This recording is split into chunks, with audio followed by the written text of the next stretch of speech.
Questers Podcast Wednesday. Here we be. Hope everybody had a good night. And episode 15 last night is getting everybody hyped up.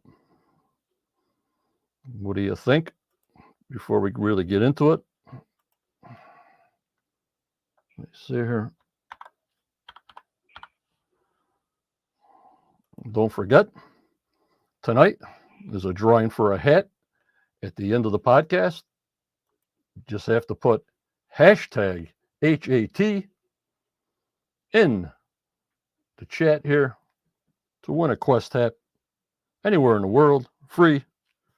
And message me at the Quest of Oak Island at AOL.com with your name and address. International, like you guys know, I need your phone number for stamps.com. And with me from Canada, Judy. Hello, Judy. Hello, John. Hi, everybody. Good to be here, guys, as always, especially after last night's show, because I thought it was a good one. So I think we are up for a good night tonight. Yep, let's get our hellos in. Here we go, Judy. All right, good one. There's John, Gloria, Joe, $10 Ray, Patricia, Scottish Digger. People are coming in. Hello, Jeff M. Hello, Brenda. Hello, Gary. Hello, Gregory. Hello, Deborah. Hello, the professor. Hello, Valerie. Hello, Tammy Hurst. Hello, Diane. They're coming in. Hello, Brett. Very, very good. A lot of information last night, guys. I never had so many screenshots in my life. Really interested in the alignment from the beach boulder. We got something from dot to dot. We got something from Brian Farrell and also from Christopher Morford. So it's not really new information, but it's information they've had for a while on those alignments, and we'll go through that once we get Judy's synopsis, and we got Daniel and Charlotte's analysis, and we'll go from there. Hello, Robot. Hello, Laurie. I want to get all my thank yous out of the way in the beginning, Judy, because we got a long show tonight. I hope I make it. Yeah, I hope so too, John. You get tired, you just let us know. The YouTube membership supporters, I can't thank them enough. Mark and Tammy and Luke and Patricia and Sandra and Daryl and Sideways and Becky and Betty and Dave and Jumpier and Caroline and Super and Becky and Wayne and Alina, Nelson, Paul, Carol, Virginia and Gary, Rebecca, Barbara, Starlene, Jeff M, Sandollar, and Roxy. I thank them so much for the monthly support. Some of them been with me almost 3 years, Judy. Wow, John. Thanks, guys, so much. I got to thank Joanne and Hardaby, our Patreon people that can't get on the YouTube membership side, so they sort of donate on the Patreon side. And also, I want to thank you, Judy, for what you do for the group and everybody. Thank you so much, John. I love it. And Daniel, the Professor Spino, with Charlotte, with all their factual information for people to decipher, to either believe or not. I'm just the middleman, Judy. I'm just the middleman.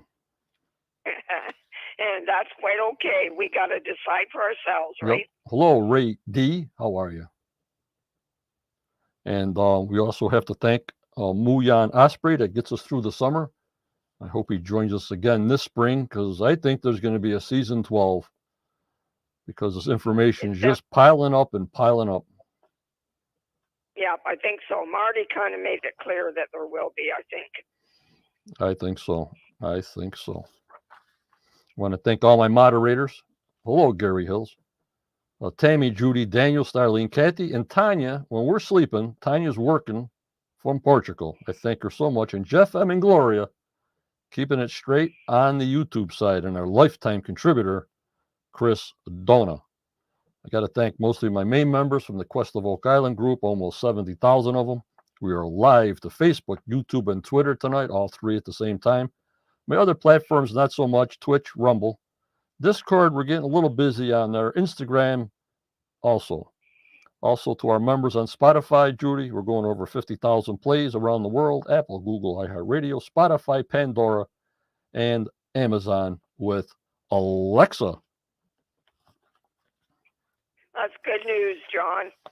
We are famous, aren't we? Yep. And on Spotify, the video part, like last week's video podcast, got like 250 views. So not bad. Wow, good, good. Last night was episode 15 on target. The drilling down was nothing big. So after about 20 minutes, I just turned it off. Yeah, it was all stuff that we had seen before. Yep. Next week, episode 17, dark and stormy, like I was trying to remind you guys, because the hurricane is coming. We got promo pictures about that next week. Then after that, March 5th, it's called episode 18, Piling On. Hello, Becky Gilmore. How are you? So don't forget, hashtag hat for the hat. The only time we'll do a hat, guys, if I only do one podcast per week, then I'll tell you, if we're only doing a Tuesday podcast, because I can't do a Wednesday, and then you'll get notifications and I'll tell you live. So like yesterday, people were putting hashtag hat in, and nope, that's tomorrow. So just keep informed, hit that notification bell or the like bell on YouTube to know what's going on. Hello, Renee. So I thought last night, Judy, got everybody pumped up, even the guys, when they see that swamp cone that they're calling it, swamp cone, that everybody's getting wound up to try to tie that into the money pit. Judy? Yeah, it sounds like it, John. It's got to be there for a reason, don't you think? Yep. I did want to read what Daniel said here. He said, I was going to ask if Brian Farrell's alignment he used involved the drilled stone. I know it involved cones C and A to the garden shaft. Yeah, I got some screenshots on that, Daniel, that I'll be bringing up. Hello, Cindy. Hello, Kathy. The Hook is in the house. Hi, Kathy. Hi, Cindy. Yep, she does it all. But, alrighty. Well, like I said, we got a lot on the plate. I don't know how many screenshots I got. I think 90, maybe 95 screenshots. Oh my God. Johnny, no wonder you're tired. Hello, Ashley's in the house. You're never late. No, never. So I think we'll start out with Judy's synopsis to remind us of all the details that happened last night. And then I'll print this out and it'll be on the Quest of Oak Island Facebook page. And then we'll get that out of the way. Then we'll do Daniel and Charlotte's analysis on features. And then we have a lot to go through on alignments and screenshots from last night's show, because I thought last night's show put the hype back into everybody. It did with me. So if it does with me, it's doing everybody. Hello, John. I think so.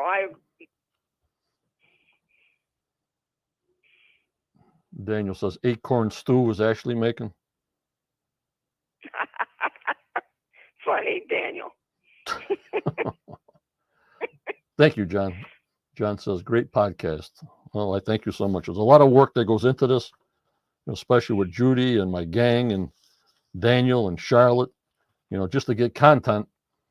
We try to do the best we can, try to give you the best. And I know everybody appreciates it. And that's why some people support, like, subscribe. Otherwise, they wouldn't. You know what I mean, Judy? Yes. Exactly. I'm so thankful for everybody's support to keep us going. Yep. All right, Judy, let me find your picture. Are you ready with your glass of water and glass of wine? Yes, I'm here. I got it. It I'm seems, going to take a drink. yep. And even your synopsises are getting longer because I think there's a lot more information to be given out, you know? It was a little longer, John, and I didn't think it would be for the amount of notes I took, but it ended up being long. Yep. All right. Hold on. Let me get your picture up here. All righty. Hello, Linda. There's Dave Barrows coming in. This way, at least we can start the long process of the podcast at about 5:07 or so. All right, here we go, Judy. Let me get your picture. Okay. Okay, your picture's up. When you're ready, it's all yours. Thank you so much, Judy. Okay. Well, we got season 11, episode 15, On Target. As a new week begins on Oak Island, we find the team in the southeast corner of the swamp where Ian is examining the large cone-shaped stone and the rocks surrounding it found last week. Ian asks Billy to wash the area off, and he sees the rocks are in a line, which makes him believe this structure is man-made. Ian then states that these rocks look like they came from an excavation site deep in ground. Jack wonders, was that site here or somewhere else, like the money pit? Steve arrives and says this looks like a ramp of some sort. Rick tells Billy to keep digging. Over in the garden shaft area, the team is watching Dumas at work in the bottom of the garden shaft via camera. Scott informs them that Dumas has reached 92 feet down, so they are now 1 to 2 feet above the tunnel. As Dumas continues to dig, Marty declares this could be an original or depositor tunnel.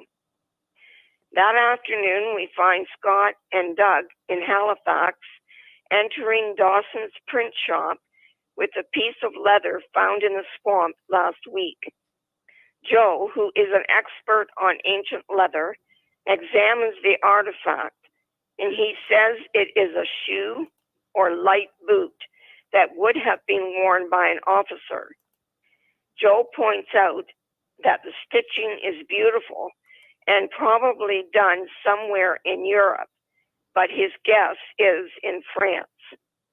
He adds the leather is tanned by using a vegetable and dates it between 1600 and 1700, and it is the toe of the boot. Pleased with Joe's assessment, they leave for home. Meanwhile, back on Oak Island, in the Dumas trailer, Rick and Marty are suiting up to make a trip to the bottom of the garden shaft. The Dumas team is now calling Rick the Silver Fox. Very appropriate, I think. Upon arriving at the bottom of the shaft, they see the team has reached 93 feet down and must now clear away the packed clay before they can dig deeper. Paul hands Rick a 60-pound jackhammer and tells him to get to work. As Rick works away at the clay, he hits either rock or wood. Have they hit the tunnel? Marty says, okay, we have loosened the clay for you, so get back to work. Paul and the team will now use the hammer grab to clear away the loose clay. A new day has dawned, and in the war room, the team is meeting with the researcher, author, and Quest member, Christopher Morford, who has some new research results to present to them.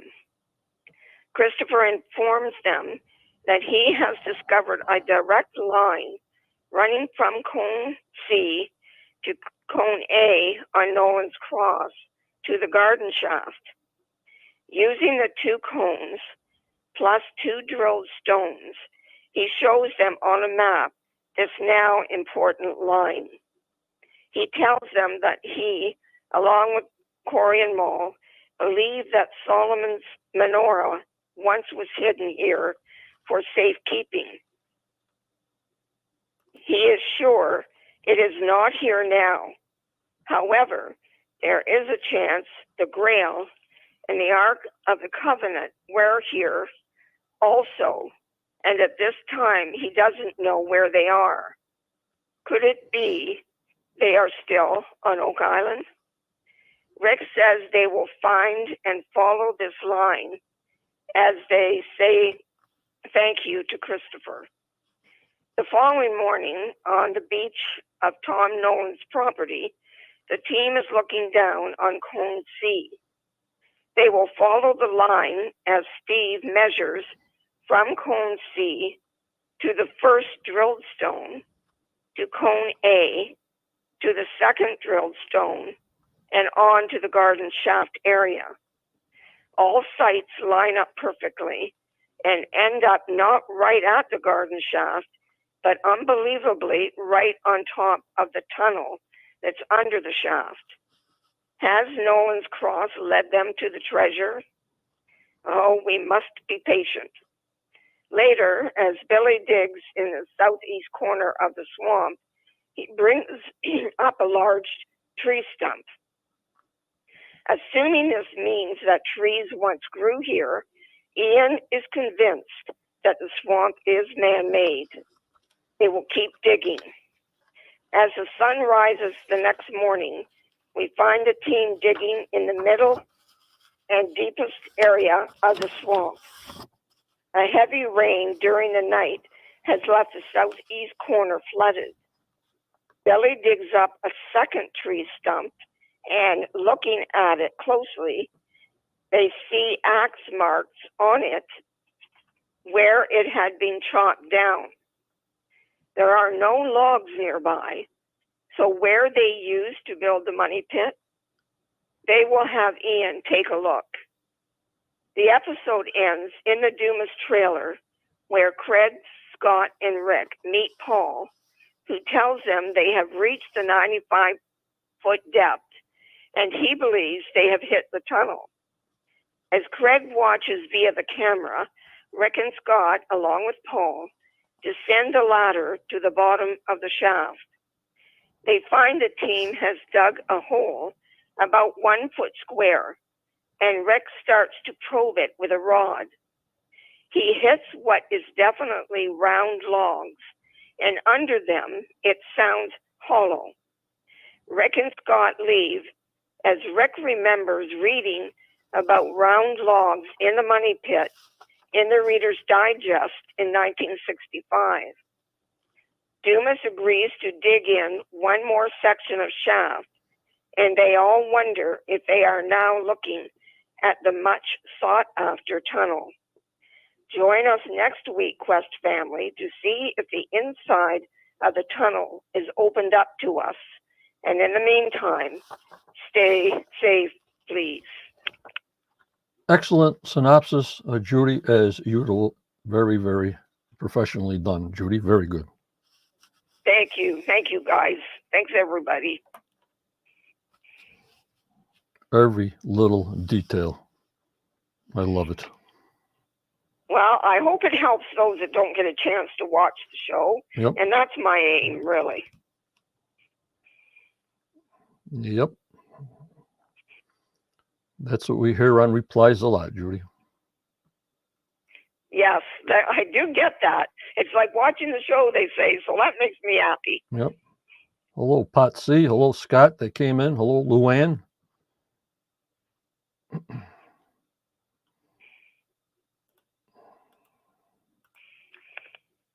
And of course, like I said, it'll be printed out to you guys to see on the Quest of Oak Island Facebook page.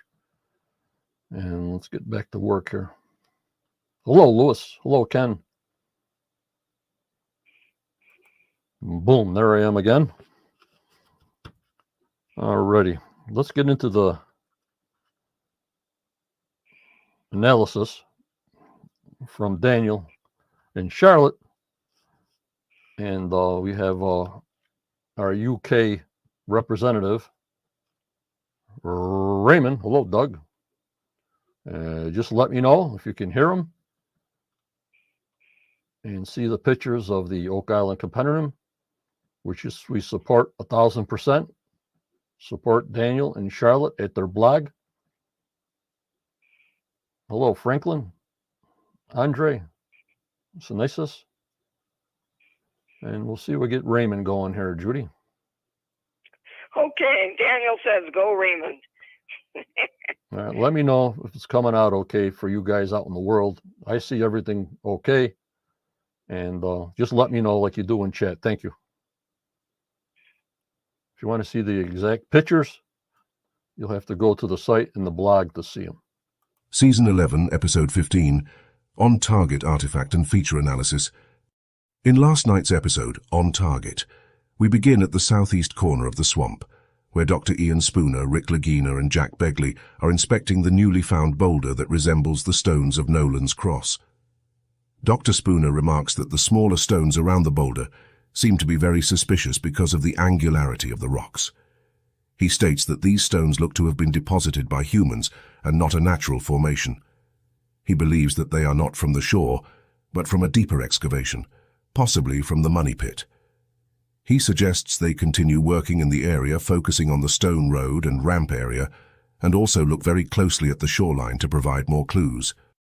We are then taken to Halifax, where Doug Crowell and Scott Barlow visit Joe Landry at the Nova Scotia College of Art and Design's print shop and bindery, also known as Dawson Print Shop.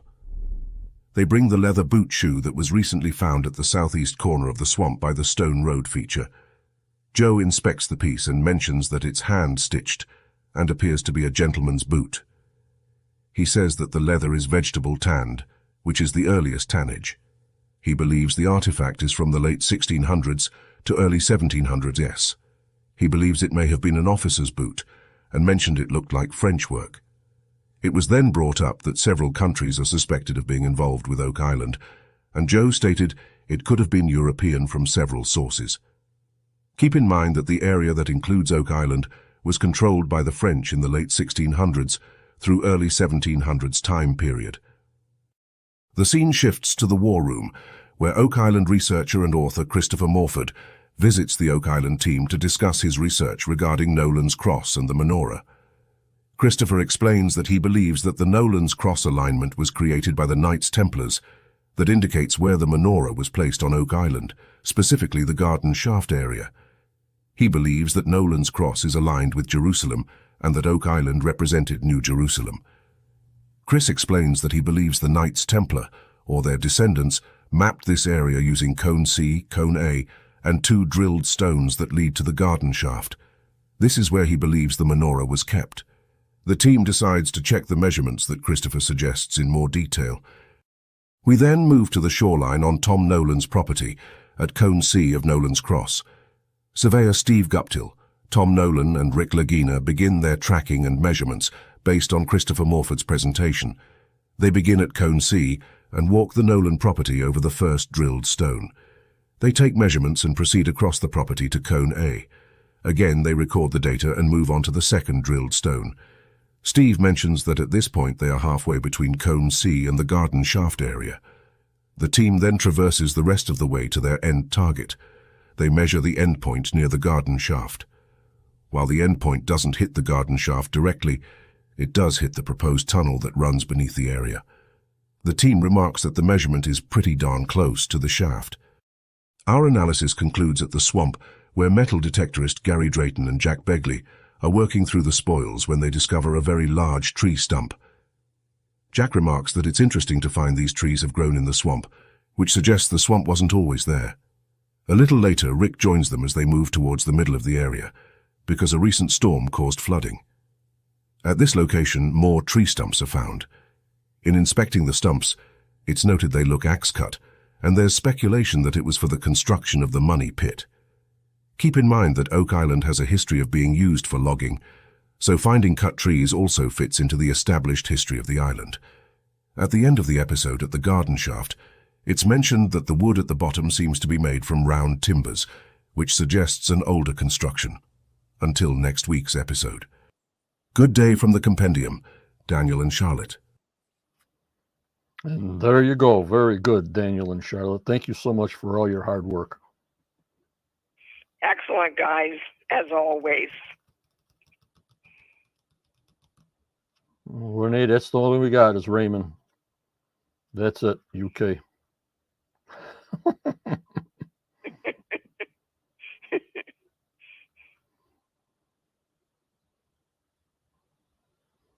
Ready?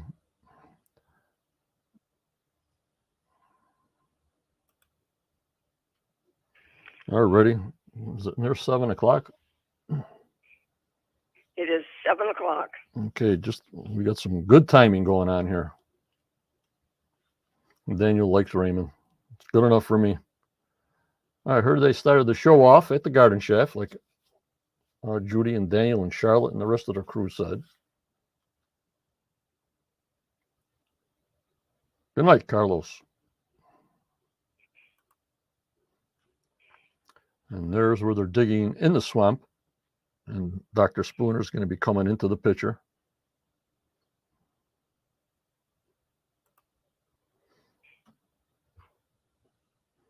And there's the swamp cone.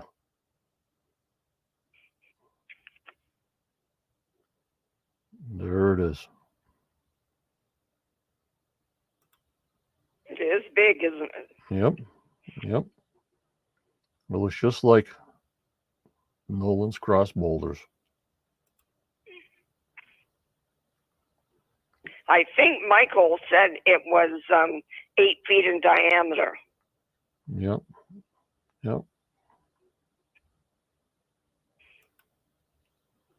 And there's the boulders of Nolan's Cross.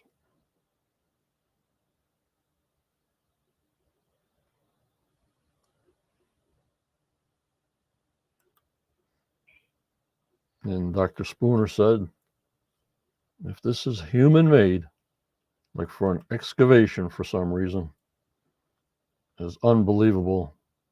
But it's not in Glacier Till, Judy, so these boulders were placed there by human hands. Right. I'd like to have seen them do it. They're sort of giving us the idea of the excavations from the money pit are dumped in the swamp. But don't forget, the money pit was filled up again. So you got to remember that it was dug out and filled back up every 10 feet, 90 feet or deeper. You know what I mean, Judy? Yes, exactly, John.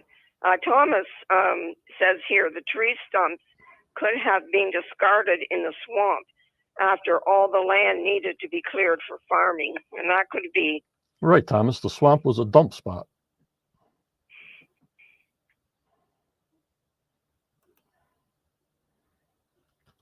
And here are the guys, Dumas. They showed down in the shaft.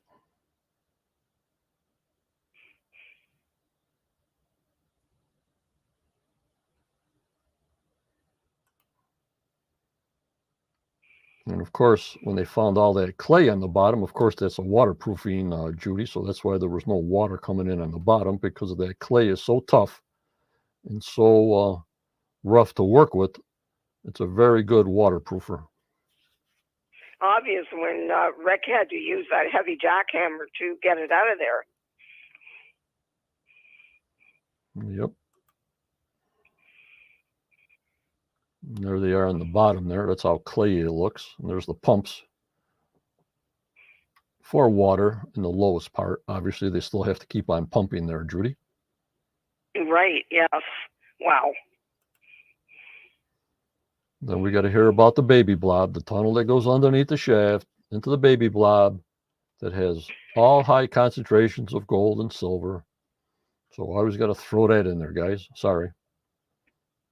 Can't let us forget about that gold and silver now, John. Yep.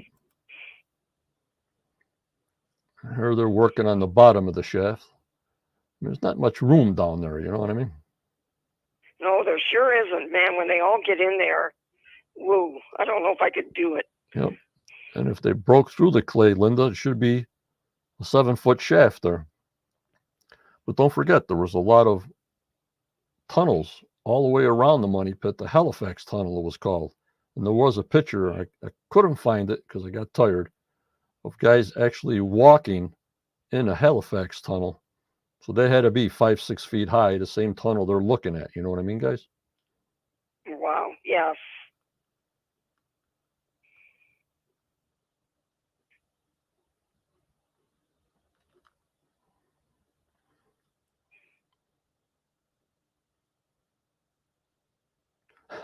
Daniel.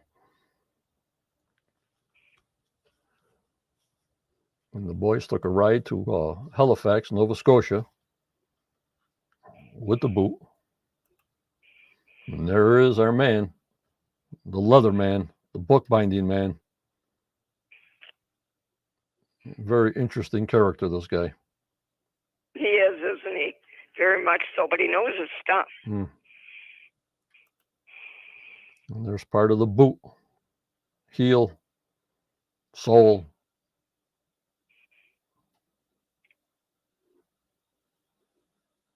He did say he thinks it's the toe. The I toe. don't know if he means all 3 pieces or not. Yeah. Hello, Jim James. Hey, John, I'm glad you're back and feeling better. You better train Judy or Daniel to take your place when you go down. Can't leave the ship. What happened? Can't leave the ship without a rudder. That's how we roll here, Jim. Day by day.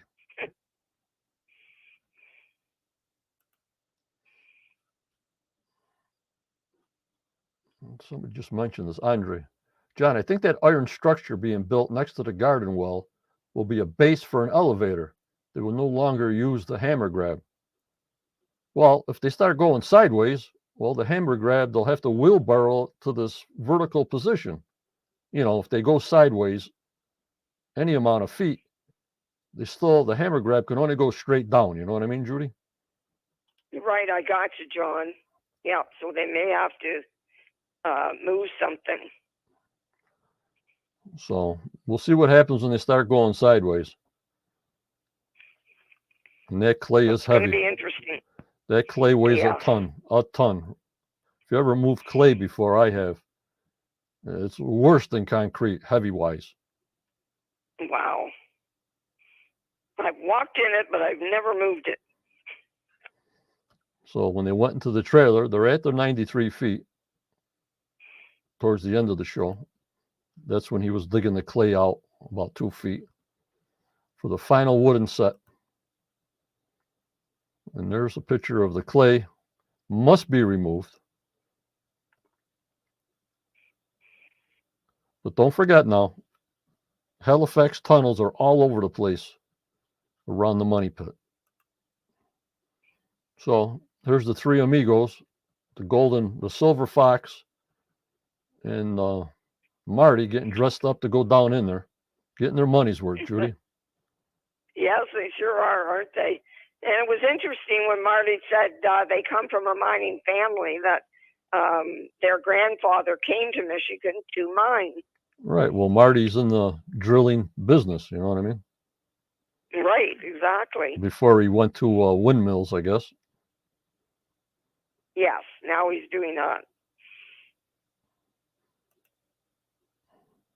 And that's how thick that clay is. They really didn't say it was blue clay or anything. They just said clay, you know what I mean? I thought they would say blue clay, but I couldn't hear anything. You guys pick up on any of that, if it was blue clay? Blue clay? No, I did not once hear that, John. Me neither.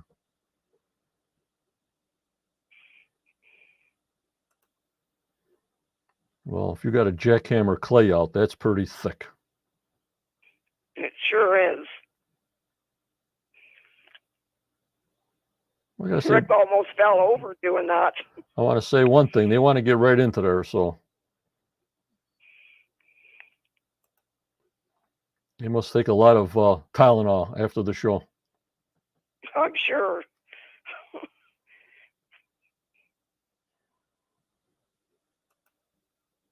There they are. Going back up that ladder is not easy on either him or Marty, I noticed.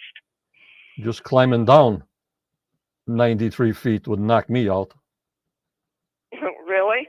Oh, I think trying to get myself back up would be harder. Up the ladder you go, down the ladder you go. This is no job for old men. I agree, Marty. Right on.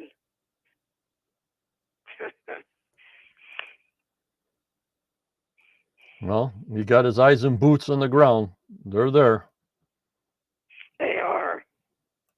And they're smiling. Yep. Wayne, way much too climbing for me. Daniel says, yeah, I didn't hear any of that, Daniel. Blue clay, I hear it. It's just a clay blob. I hear you. I don't see nothing shiny in there. I don't want to see all these darkness, Judy. I want to see some sparkling stuff. Yes, for sure. Oh, John, hopefully it's coming. Then the hammer grab will get all that clay out of there till they do the next section. And that should put them right into the tunnel. You know, the next section is going to go right inside that 7-foot tunnel. Collapsed, obviously. You're right. So hopefully next week we can see inside that tunnel. Could be. Could be.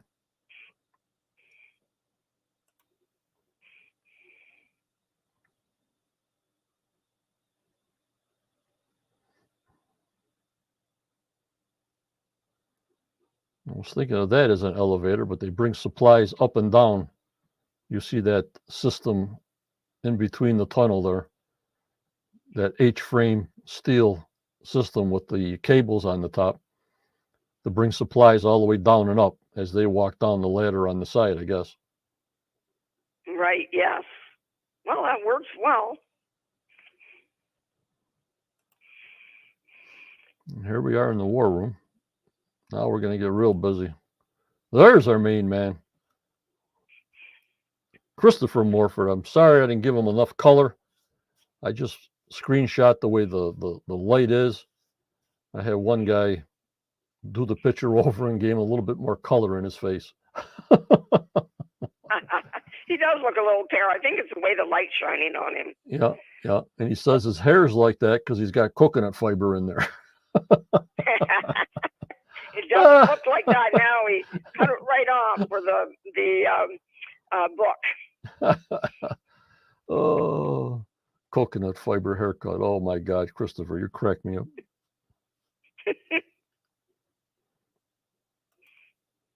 And there's his research partner, Corinne Mall.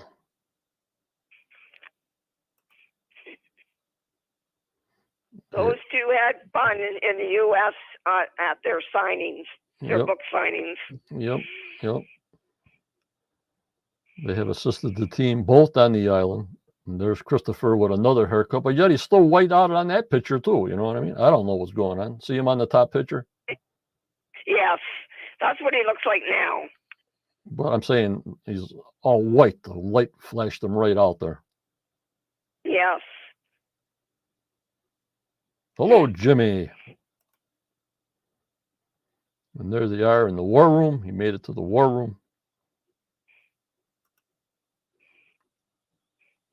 And here we go. He found with Nolan's cross, as you heard, that's been nagging him all these decades. And he believes the structure was built by the Templars. The structure, he's saying, is Nolan's cross. Wow. Guess who's saying that? Wow.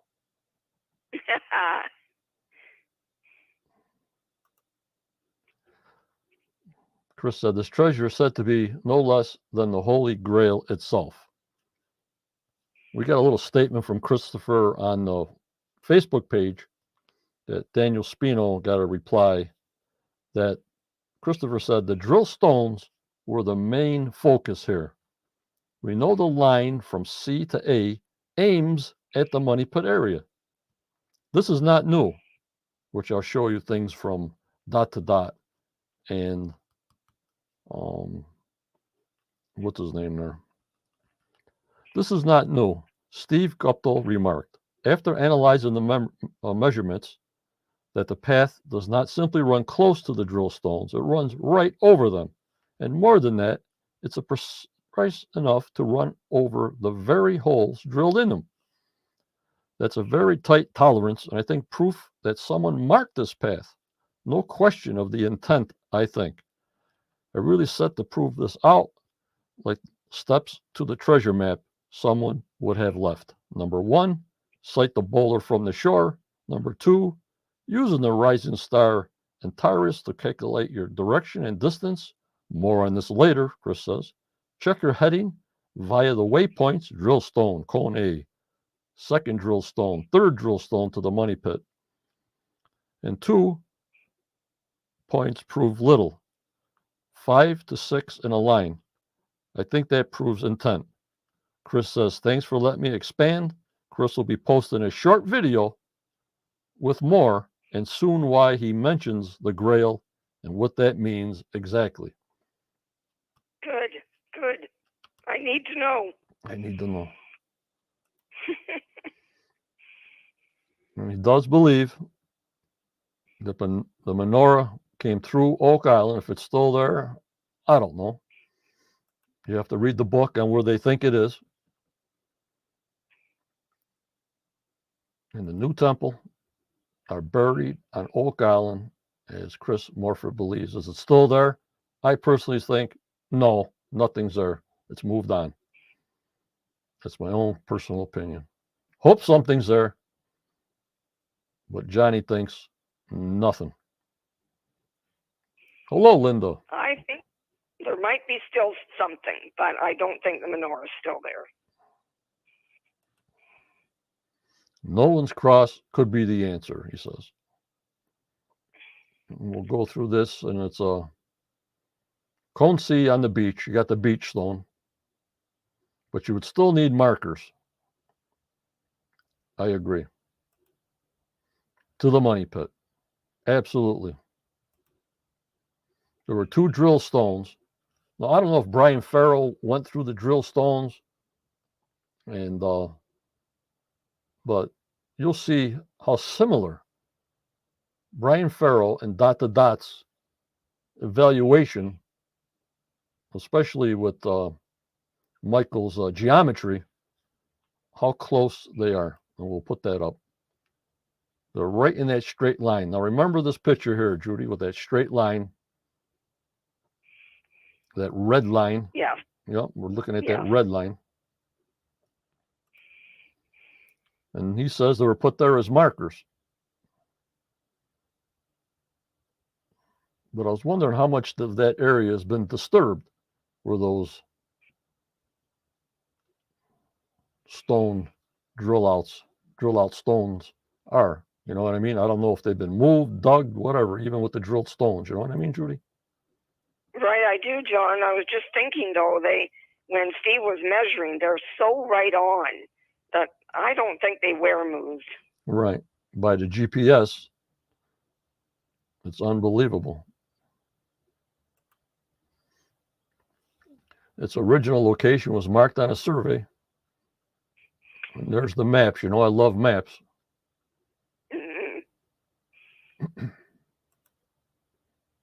Conducted by Charles Roper in the 1930s. Wow. Holy Muyan Lordy 40.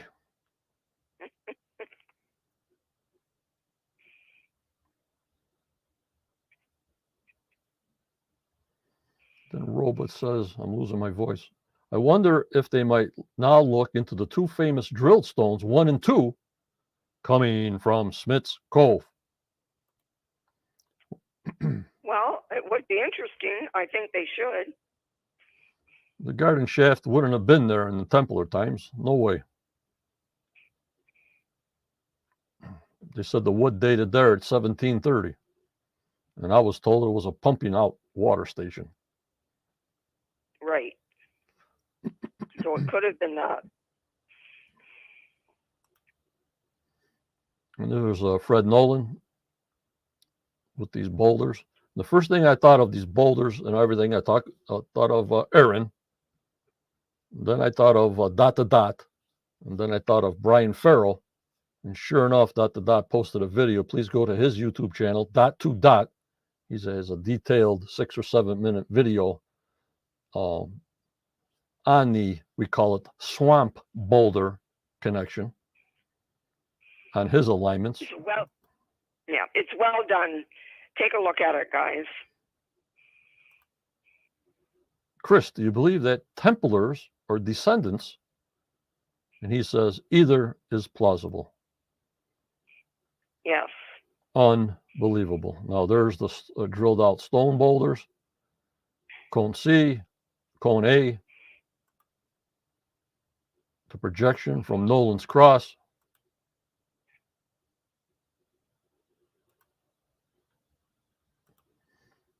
All right.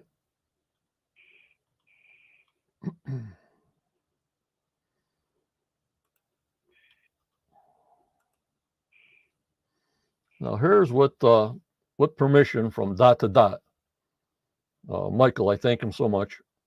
A couple of screenshots of his alignments. It's a little bit smaller, but you can see up on top. Now, cone C, you see the first red line? Is it coming in the sight there? Yes. Clear, guys, right up at the top. The first red line on top looks like the same line that Christopher was showing, going right to the garden shaft. Yes. Or in front of the garden shaft, like Brian Farrell said. But they pointed with their GPS, it was a little bit past the garden shaft tunnel that they were talking about. You understand what I'm saying? Yeah. Yes, clearly. The bottom line, the bottom red line, you'll see in the swamp is the swamp stone. Got that? Right. Yeah. All right. And if you go all the way to the left, where they chop up the trees and everything, that's where Michael says is the vault. He thinks it's the vault theory is over there. Yes. Michael has always thought there was a vault there. There's a little bit of closer picture. How his alignments, with all his geometry, you have to go see him Dot to Dot. I don't touch any of this geometry and angles and all the rest of it. He has that all figured out. Otherwise, how would they figure anything out and find anything if you don't apply mathematics to find things? Otherwise, where do you go? Where do you start? You know, Judy? Exactly. And thank goodness there are people that like to do that. Right. And this is just a small presentation of his video. Go see his YouTube video that he posted today, Dot to Dot, and take a look and how he adds things and by scale. Very, very interesting how things just line up. Otherwise, they wouldn't line up. The lines would be all over the place, you know, Judy? Right. I have to admit, John, that the line that Christopher talked about has stunned me. It's so right on. Yeah, but this has been done before. Right. That's true. And there's a closer shot. So like I said, go see Dot to Dot's video on the more specifics on this, and you'll get a better understanding of what's going on. I mean, now we got the boulder in the swamp, and all of a sudden, how does that connect? And it does. In the red line on top from the beach boulder, and it does. So something's weird, you know what I mean, Judy? Right. It's coming together, John, for us, I think. I think the guys are onto something.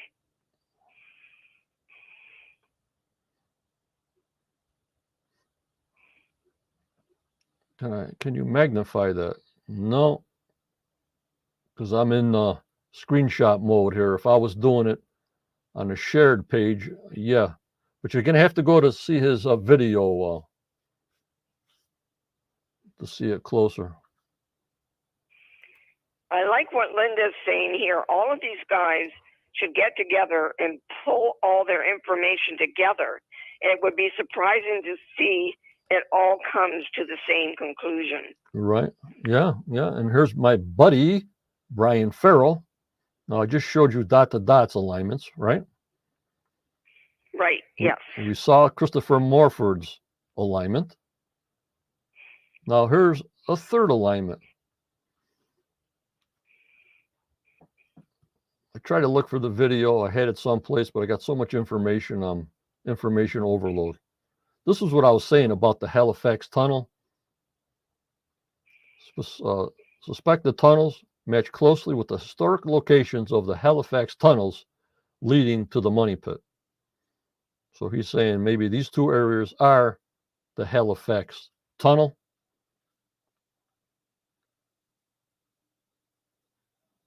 Oh, that's interesting. Really interesting. I'd forgotten about that.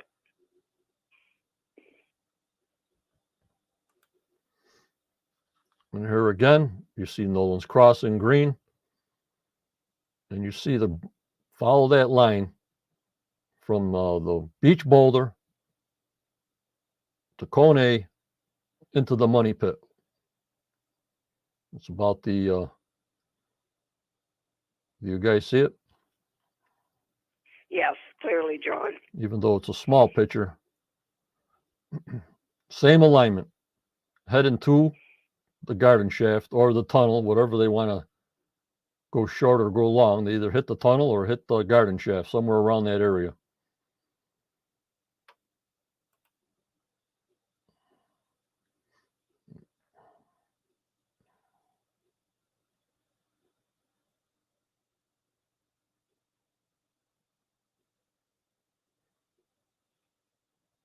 There's Robot. One must ask, why such a large boulder in the swamp? Any Nolan's Cross boulders line up with it? Could this boulder be a drain plug blocking off the South Shore flood tunnels? Well, if you look on dot to dot, he's got it all lined up for you. Oh, Robot. Give him a look. That's what I'm saying. I don't have them answers.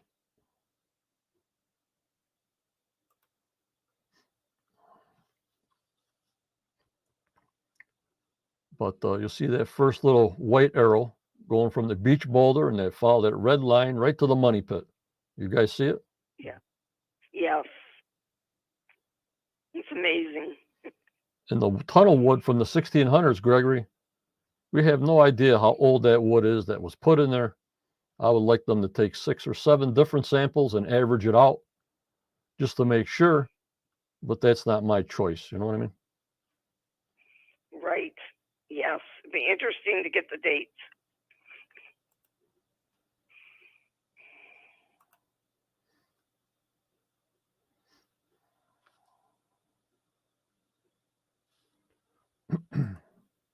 There's Daniel.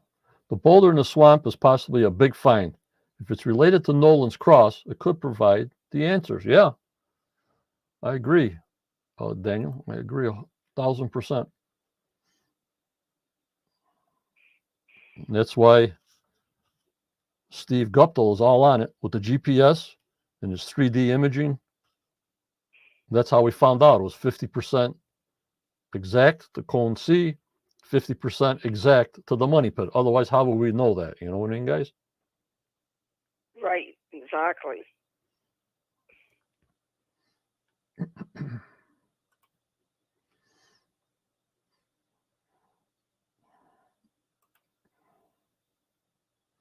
Then we're looking at Cone C, which looks just like the boulder in the swamp, guys. It does. Very close. Yep. And don't forget, #hat for a brand new Quest cap mailed to you wherever you are in the United States at the end of the podcast. And just don't forget, dot to dot, Brian Farrell.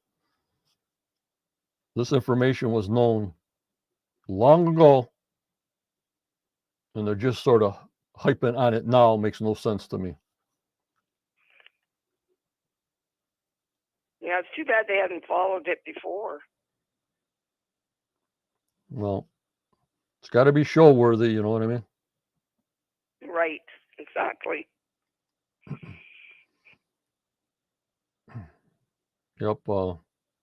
Judy, say some statements from Daniel. My voice is leaving me. I can't read Daniel's right now because he's not on Facebook. Oh, okay. I don't know where he's at. He's over here on YouTube. Oh, okay. Daniel says, my guess is those boulders represent stars in the night sky. Where's our buddy Christopher? Yes, we need him. He's in the stars. He is. Chris Dona I'm talking about, guys. Yes.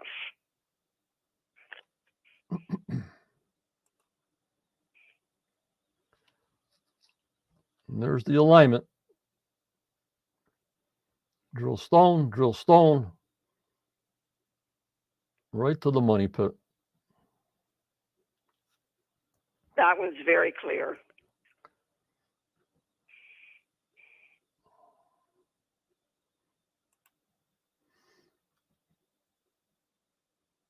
Now, this boulder just seems to be sitting out in the middle of nowhere. They seem strange. It does, doesn't it? But it is in line.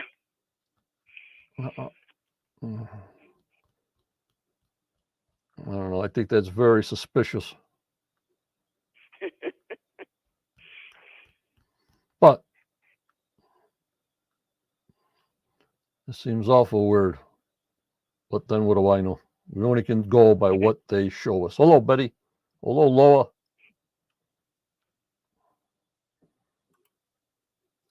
Here's my main man, Steve. That's all I had was a pencil and a pad in my back pocket and a transit rod.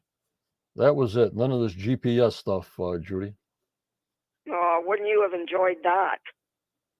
Okay, Scott, have a good night. Thanks for coming in. You're always welcome.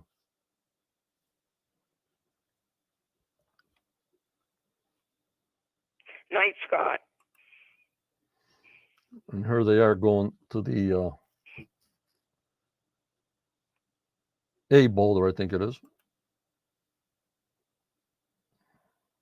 A different angle of looking at the boulder, Nolan's Cross boulder. Wow. And here they are walking the line like they did last night. They walk right down the line to the garden shaft. Yes. And then there's the first drilled stone in the middle of the woods right there. Trying to give you guys a stopwatch location. And I always look around, I just don't look at the drilled stone. I look at the woods, I look at the ground, I look at all of it, Judy? Right, you always have, John. We won't ever miss anything because you'll see it.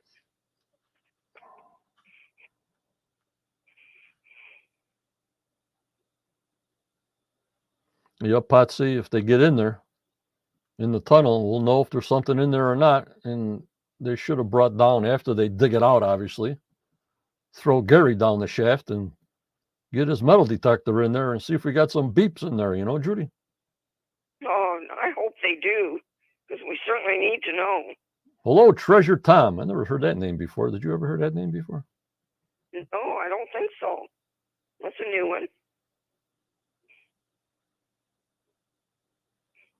Yeah, the boat in the swamp, I think, is a done deal. That's not going to happen. Just a garbage heap.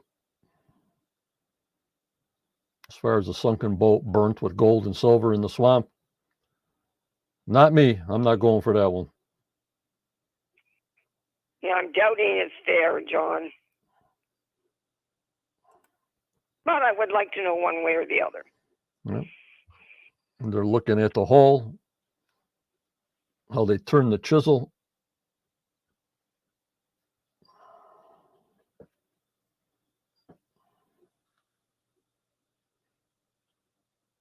Well, if they didn't have any maps or anything, and it was just word of mouth, somebody had to tell somebody if they want to retrieve this treasure long ago. Well, you see that boulder on the beach from the ship, and the small ship leaves the big ship because the water was lower. And you got to follow the clues, you know what I mean? Otherwise, how would you find anything on an island across the world? You know what I mean? It just all of a sudden don't make any sense. Yes. I will say, if you read the Jerusalem Files, you'll find out a little bit about how they did find the island. Yep. You got to read the book. We can't give nothing away. We want you guys to read the book. Yes. And that's how they found out it was a exact halfway point from Cone C in the water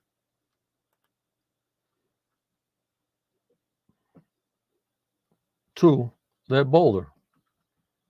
I wish Erwin would get back into it, but I guess not so much. So that's who I thought of when they started going back to these drilled out boulders. So maybe she'll surprise us. Maybe I can get her to come on for a snapshot visit, Judy, but it's tough. Yes, it is, but it would be great. I will tell you that she did help out our new authors with their book, doing some work for them. So that was interesting. Right. Don't say too much about the book. Let people read it. Okay. And that's what they're measuring. That drill stone 2 is exactly 50% from C to, I guess they went just a little past the garden shaft on the end of the railing, I think it was. I think I got a picture of that. Yes, I think it was. They should have did this a long time ago with all the people that give them alignments. I mean, they can't do everybody's alignment, but if you get 500 alignments from different people, you can't see which one of them, but they should at least pick out 3 that made some sense and did this years ago. You know what I mean? I agree, yes. Those stones have been there. The boulders in the swamp have been there. I'm wondering why they never even hit that big boulder all the times they were in the swamp. Where was this big boulder? It was underwater, but they surveyed this the swamp and everything. I wonder why just now they're finding this protruding boulder, even though the swamp's been drained. It had to be just sitting there all these years. You know what I mean? Right. I think they've never dug right over into that corner before, and it was under the muck. And there's where the point is at the end of the shaft. That point is a GPS staff unit. That's exactly 50% past the middle drilled out stone. Unbelievable.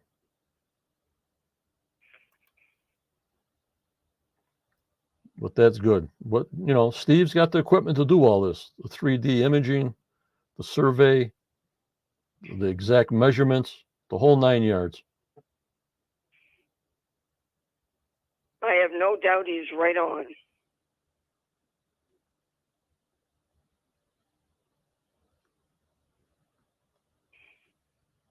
Robot. Question, everyone. If my X marks the spot, showing the treasure vault is located 50 feet off the shore under the ocean, would the Laginas be entitled to this treasure? I say you better hire a big lawyer and have millions of dollars to go to court, a robot. I agree, John. That's all I can tell you.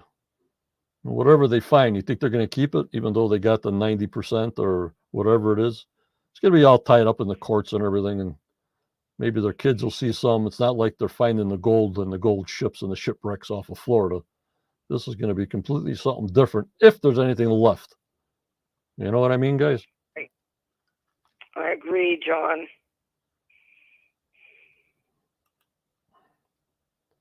The tunnel under the garden shaft. Is it the Halifax Tunnel, Rick? Hello? Not everything is marked down, you know what I mean? Not everything's marked down because everybody was very secretive at that time, Judy. Always. They always are. But some people, write down all their information, for history and to look back on it. But I'm pretty sure some of these old timers, they're not going to give you all the information because in case they want to find it, they don't want to give that information for you to find it. They want to find it, Yes, for sure. And you can't blame them.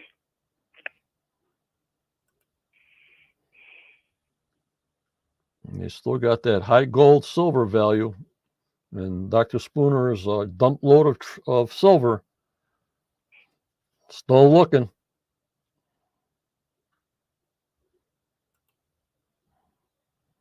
And buried valuables, maybe in the swamp. And these are some of the stumps they were digging up. And like they're saying, this was all farmland. And if the swamp is there, you're going to throw your stumps in there. Or if you're going to burn them or whatever, you're going to throw your garbage in the swamp. So who knows? You know what I mean, Judy? It's really hard to say, isn't it? Yep. I mean, they could be right either way. There could have been trees that grew there, or those things were just thrown in. Right. If you're growing cabbage and everything else on 5 acres or 10 acres or whatever it was, you can't have stumps all over the place and stones. It's got to be cleared. Right, exactly. And where are you going to put the stuff? Well, there's the swamp. Let's throw it in there. And there's another picture of that big stump. That reminded me of the cork stump that floated in from Portugal when I first saw this, guys. That's exactly what I thought about too, John. Is that a cork stump? Maybe we'll find out next week. Yep. Next week's going to be dark and stormy, so I think we're going to find out a lot about closing up shop and getting ready for the hurricane coming up that way. I don't think we're really going to see much next week. I think they gave us all the cookies this week to hold us over. Yeah, that could very well be. And that's where they're digging because they got a rainstorm in. It flooded the other end of the swamp.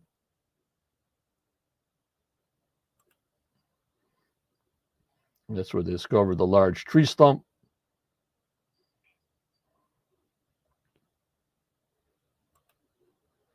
Then they're finally back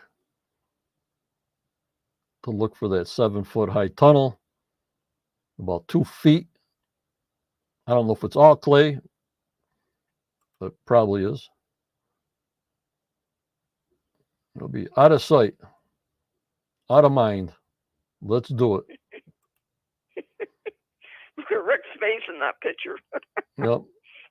But I like when they found that the logs were round, and then he referenced it back to when he saw the 20-foot platforms or the 10-foot platforms, that there were round logs every platform. But I'm not gonna jump no gun, because I'm very skeptical about the wood's ages. Always was. You know what I mean? They give us, let's 70% 600s, 35% 700s, 1800s. It could be in the 1750s, 1800s. That 35% could be. So I'm very skeptical on this ages of the wood and how it was placed there, when was it cut down, and things like that, Judy. Right, exactly. If I understand correctly, the age that they get could be when the tree was cut down, not when it was used. Right. And Treasure Tom, looks like they declared Oak Island a protected area. Yeah, it's a historical area like we have here in the USA. You got to get permits for everything, even if you live there. Yep, Renee. And that's why it's so dry down there. It's clay. Nothing can get through clay, I'll tell you. When they break through with that, get that metal detector guy down there and get a piece of that wood and date that wood. Then as you go another 5 or 10 feet, date that wood and just get an average. Just don't pick up one piece and all of a sudden that's it. That gets me kind of crazy. Right.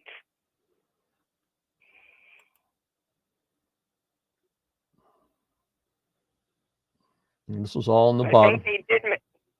I think they did mention, John, that they're going to test the wood that's down in the bottom of that hole. Yep, because the other wood was, I think they said 7 feet down. Well, right here, they're only like 2 feet down. So they went 5 foot more. So I'm figuring that's the bottom. Yes, you're probably right. They got to get permits, Robot. Ashley wants to know if all of this is muck. If all this muck is clay. I would say most of it. Don't know. I mean, they can open this up on one side and then a flood tunnel comes up and all of a sudden all the water comes in. What do they do when they're down there? How fast can they climb up the ladder? You know what I mean? Right. Exactly. I know Dumas is very safety cautious, but suppose you opened up a hole where he's digging that big. You know how fast that would fill up with that water? And it can overdo the water pump. The water pump is only so many gallons per minute. You know what I mean? Right. Yeah, that's a scary thought. But I guess they got that all in their safety courses and everything. So if you hit through clay and all of a sudden it just comes through like a fire hose, well, you better move quick, you know? Right on. All right, guys. Let's do hashtag hat. We'll see how many we got in here.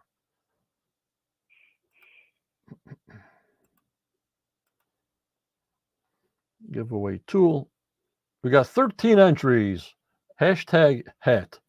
So we'll give you a couple of seconds or minutes before we draw the free Quest hat. Go to the Quest of Oak Island at AOL.com. Give me your information there, and I'll get it out tomorrow morning. International, I'll need your complete phone number. Stamps.com will let me do international without a phone number. Don't ask me why. It only stays with me. And we got 13 entries for a little bit. And I got some promo shots. It looks like I'll be on next Tuesday pre-show, and we'll do another Wednesday, as far as I know right now. I'm kind of tired, but we'll see how I am Thursday, Friday. Right now, we'll do a pre-show Tuesday and a podcast on Wednesday, unless you hear something different from me, guys. Watch our page, everybody. Yep. All right. Entries are staying at 13, Judy. Okay. So let me go share that. Good luck. Okay. Good luck, everybody.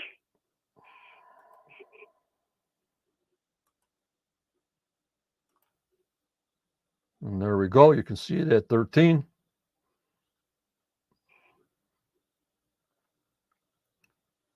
There we go. 3, 2, 1, 0.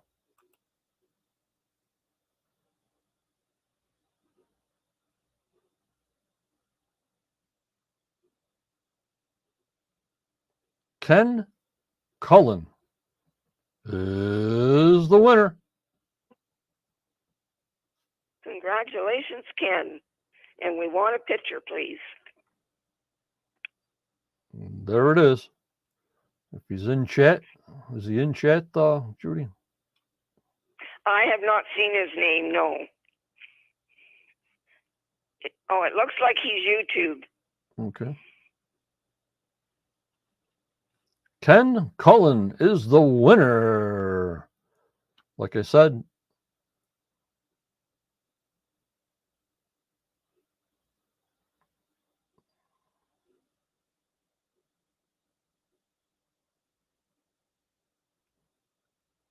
send your information to the Quest of Oak Island at AOL.com. If you're in our Facebook group, you can PM me, name and address.